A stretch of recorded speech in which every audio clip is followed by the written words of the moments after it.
Mandvi Bhuj highway પર કાચા પાકા ગેરકાયદેસર દબાણો પર તંત્રનું બુલડોઝર ફરી વળ્યું। માંડવી ભુજ હાઈવે પર ગેરકાયદેસર દબાણો ઉપર બુલડોઝર ફરી વળ્યું હતું।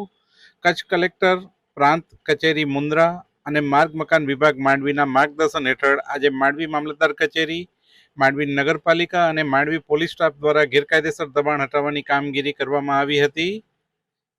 માંડવી મામલતદાર V K Gokalani, city survey officer V K Patel, Mandvi PI બારોટની ઉપસ્થિતિમાં દબાણો દૂર કરવામાં આવ્યા હતા। માહિતી ગુરુવારે સાંજે 5 કલાકે પ્રાપ્ત થયેલ છે। આ જે માંડવી રોડ ઉપર જે નેશનલ હાઈવે અડીને એડજોઇનિંગ અને નેશનલના ઓલા રોડના ક્રાઇટેરિયામાં આવતા એવા તમામ દબાણોને અમે નોટિસ આપેલ છે, કોમર્શિયલ દબાણોને, અને એવા ટોટલ 25 અરજદારો અને 45-46 જેવી દુકાનોવાળાને નોટિસ આપવામાં આવેલ છે।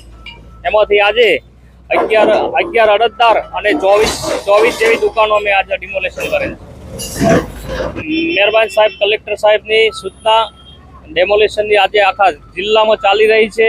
તેમાં જે ગાઈડલાઈન દેવામાં આવે છે એ મુજબ તમામ જગ્યાએ ડેમોલેશન છે। એમાં માંડવીમાં પણ આજે ડેમોલેશનની કાર્યવાહી મામલતદાર સાહેબ, નેશનલ હાઈવે, નગરપાલિકા, તમામ વહીવટી તંત્રને સાથે રાખી અને ડેમોલેશનની કામગીરી કરી છે। જે કોમર્શિયલ દબાણો છે ગેરકાયદેસર હશે એને અમે લીગલી નોટિસ આપી, એને સમય મર્યાદા ખાલી કરવાની આપી અને તમામ દબાણો દૂર કરવાની કાર્યવાહી કરશું। ધ્યાન ઉપર આવશે અમે શરત ભંગ અંગેની કાર્યવાહી કરશું।